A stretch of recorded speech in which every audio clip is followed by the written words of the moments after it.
हृदय की संरचना देखी थी, ब्लड प्रेशर, पल्स, नाड़ी से रिलेटेड हमने कुछ मुश्किल से बात करी।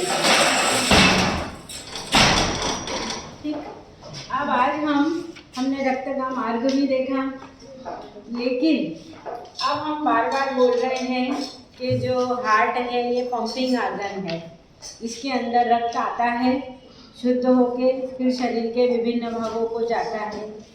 तो क्या कभी ये सोचा ये क्रिया अपने आप हो रही या हार्ट के अंदर ऐसी कुछ प्रोसेस होती है जिसके कारण हमारा हार्ट 1 मिनट में 72 बार बीट करता है? कुछ होता है ऐसा? देखो, मस्तिष्क जो है यह हमारा तंत्रिका तंत्र है, ये पूरे शरीर का क्या करता है? नियंत्रण करता है। इससे पहले भी हमने बात करी कि सेंसेशन आते हैं और सेंसेशन होने के कारण ही क्या होता है? उद्दीपन होता है और वो अंग कार्य करता है। तो ऐसे ही हमारा हार्ट सिकुड़ रहा है, फैल रहा है, सिकुड़ रहा है, फैल रहा है। हार्ट के सिकुड़ने को क्या कहते हैं? संकुचन, और फैलने को कहते हैं शिथिलन। अब एक चीज़ और जो कल शायद नहीं बता पाई थी मैं, जैसे हमारा हार्ट भी तो काम कर रहा है। हमने बार बार बात करी कल कि दैहिक महाधमनी से विभिन्न शाखाएं निकलती हैं जो शरीर के विभिन्न भागों को ऑक्सीजन युक्त रक्त ले जा रही है, लेकिन हार्ट स्वयं भी तो कार्य कर रहा है, तो उसको भी रक्त ले जाने वाली और उसने भी कार्य करा है तो वहाँ भी CO2 बना होगा। तो उस धमनी और शिरा का नाम मालूम है आपको?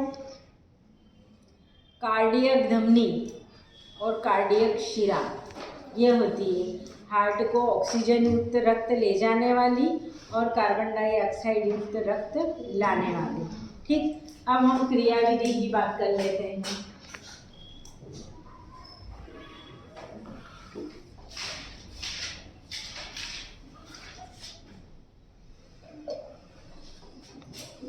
ठीक है, हमेशा आप क्या बनाओगे? तिरछा ही बनाना है।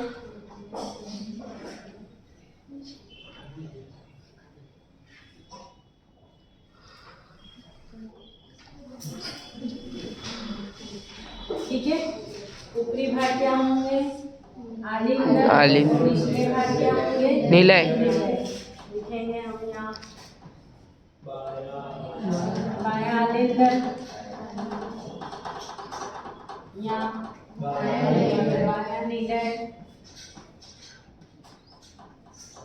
इधर दायां आलिंद और दायां निलय। ये जानकारी आपको है। ठीक, अब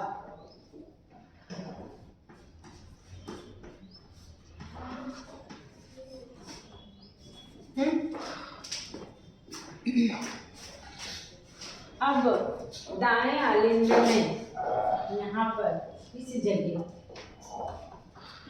एक विशेष प्रकार के ऊतकों का समूह पाया जाता है। ठीक, इस विशेष प्रकार के ऊतकों के समूह को क्या कहते हैं पता है? 10th में पढ़ चुके हो आप लोग। क्या कहते हैं? यहीं से हृदय के उद्दीपन वाइब्रेशन शुरू होते हैं। तो ये जो गोलाकार भाग है जहाँ पर एंटीरियर सुपरवेना कोआ अग्र महाशिरा आकर खुलती है, ये जो नोड है ये क्या कहलाता है? SA नोड, हृदय गति निर्धारक, या इसको कहा जाता है पेसमेकर। थोड़ी थोड़ी देर में हम हमारी लोकल भाषा में बात करें तो इससे झटके उत्पन्न होते हैं। झटके मीन्स एक करंट, वाइब्रेशन उत्पन्न होता है और फिर वो वाइब्रेशन क्या होते हैं? पूरे हार्ट में फैलते हैं। और जैसे जैसे ये वाइब्रेशन आगे बढ़ते हैं वैसे वैसे रक्त भी क्या होता है? आगे बढ़ता है। नहीं तो कल हमने मार्ग तो देख लिया, लेकिन रक्त कोई अपने आप थोड़ी जा रहा है। जैसे पंखा घूम रहा है तो इसमें करंट है इसलिए घूम रहा है, ये कोई अपने आप घूमेगा क्या? तो यही आलिंद से रक्त निलय में, निलय से जो महाधमनियों में जा रहे हैं, कपाट खुल रहे हैं, बंद हो रहे हैं, मतलब कहीं ना कहीं कुछ सेंसेशन है, कोई उद्दीपन है, कोई नियमन है, उसी के कारण क्या हो रहा है, हृदय धड़क भी रहा है और रक्त आलिंद से निलय में और निलय से अपनी अपनी महाधमनियों में जा रहा है। तो ये नोड कहलाता है ऐसे नोड। इसे हृदय गति निर्धारक या पेसमेकर भी कहा जाता है। ठीक है, अब देखो, अब इस ऐसे नोड से क्या होते हैं, उद्दीपन शुरू होते हैं और वो क्या होते हैं, हृदय की दीवार में फैलते हैं जैसे ही आया। ठीक, अब यहाँ से ये इधर आया। अब यहाँ देखना, ये दाएं आलिंद में पाया जाता है, तो ये भाग कुछ सेकंड पहले संकुचित होंगे तो यूँ देखने में बराबर ही लगेंगे, लेकिन सेकंड का अंतर तो होता है। ठीक, तो दायां आलिंद यही आ गया ऑब्जेक्टिव में कि कौन सा आलिंद पहले संकुचित होता है, तो दायां आलिंद। ऐसे नोड का पूरा नाम क्या होता है, ये याद होना चाहिए आपको। क्या होता है, साइनो ऑरिक्यूलर नोड। ये सब 10th में था आपके, और नहीं आ गए तो बहुत बुरी बात है। ऐसे नोड साइनो ऑरिक्यूलर नोड, और इसी नोड से हृदय गति के आवेग शुरू होते हैं। अब देखो, दोनों आलिंद संकुचित हो गए। अब निलय में कैसे आएंगे यहाँ, और तो हमें कहीं कुछ दिख नहीं रहा है। तो यहाँ पर आलिंद और निलय के बीच में इस जगह ये दिखा आपको, एक और नोड पाया जाता है और ये नोड होता है एवी नोड। अब A for auricle, B for ventricle. इसकी पोजीशन कहाँ है, आलिंद और निलय के बीच में है, इसलिए इसको कहा गया एवी नोड। और इसका पूरा नाम है एवी नोड का ऑरिक्यूलो वेंट्रिकुलर नोड।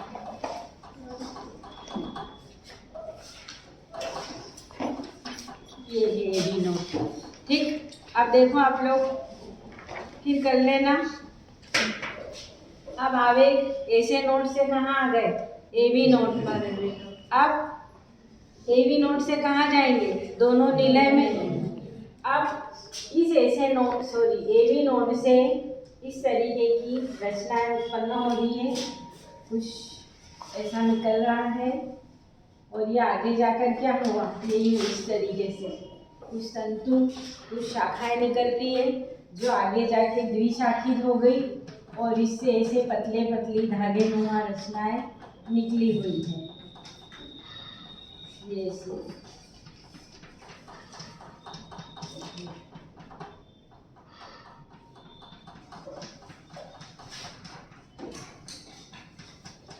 दिख रहा है ना सबको। ये अब ये शाखाएं या ब्रांचिंग ये क्या कहलाएगी, हिज बंडल, या क्या कहेंगे इनको, पुरकिंजे तंतु। दोनों ही लिख सकते हैं आप।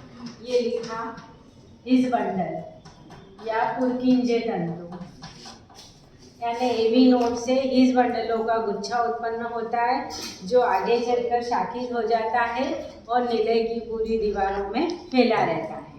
ठीक, अब देखो मैकेनिज्म कैसे होगा, हार्ट कैसे काम करेगा। ऐसे नोड से आवेग आए, यहाँ पहुँचे, दोनों आलिंद संकुचित हुए, फिर आवेग कहाँ आए, एवी नोड पर, और एवी नोड से कहाँ पहुँच गए, दोनों निलय में पहुँच गए। अब इसी के साथ क्या होगा, अब हार्ट शिथिल भी होता है, संकुचित भी होता है। जब हमारा हार्ट शिथिल होता है तब क्या होता है, इसका आयतन बढ़ जाता है। हमने अभी रेस्पिरेशन में बात करी है कि हार्ट जब शिथिल हुआ हमारा तो क्या हुआ, आयतन बढ़ गया। अब यहाँ आलिंद की बात कर रहे हैं, चलो आलिंद छोड़ो, हार्ट शिथिल हुआ, फैल गया। अब इसका आयतन तो क्या हुआ, बढ़ गया, लेकिन अंदर वायु दाब क्या हो गया, कम हो गया, या दाब कम हो गया।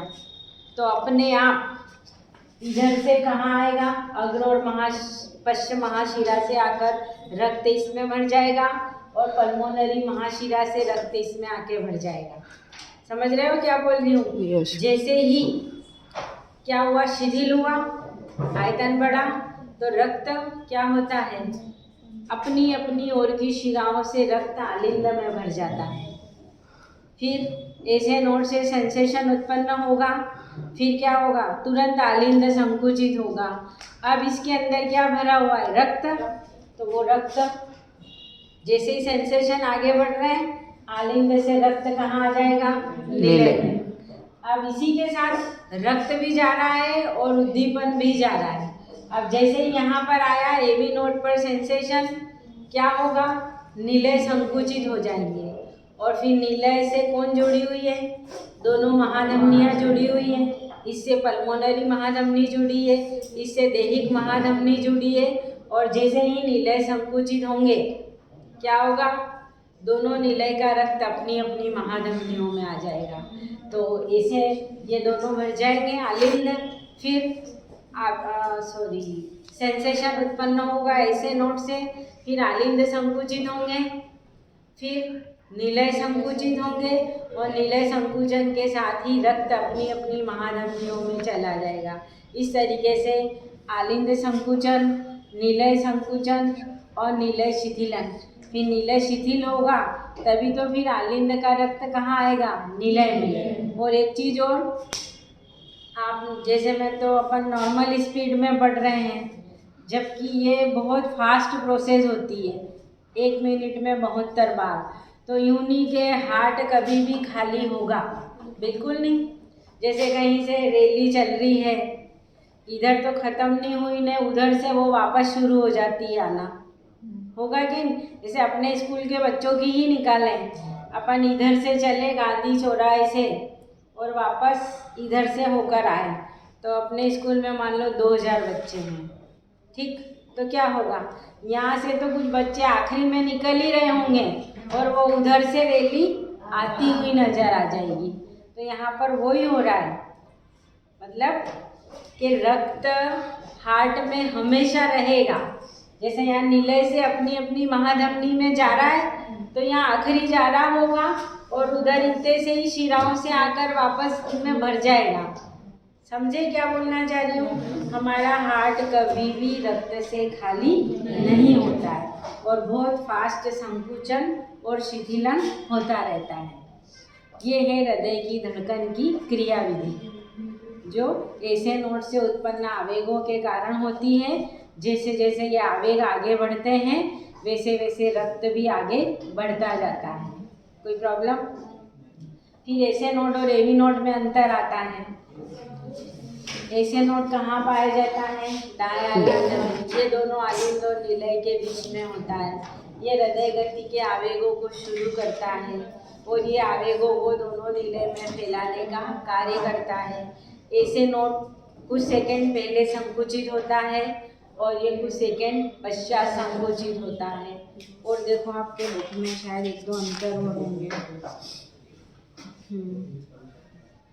ऐसे नोड हृदय गति का पूर्ण रूप से नियंत्रण करता है। सोचो ऐसे नोड काम नहीं करेगा तो क्या होगा? वाइब्रेशन होंगे ही नहीं, तो हमारा हार्ट प्रॉपर बीट नहीं करेगा, धड़केगा नहीं। जबकि एवी नोड क्या करता है? हृदय गति पर आंशिक नियंत्रण रखता है। इस तरीके से ये हमने देखी हृदय की क्रियाविधि। कोई प्रॉब्लम इसमें? ठीक।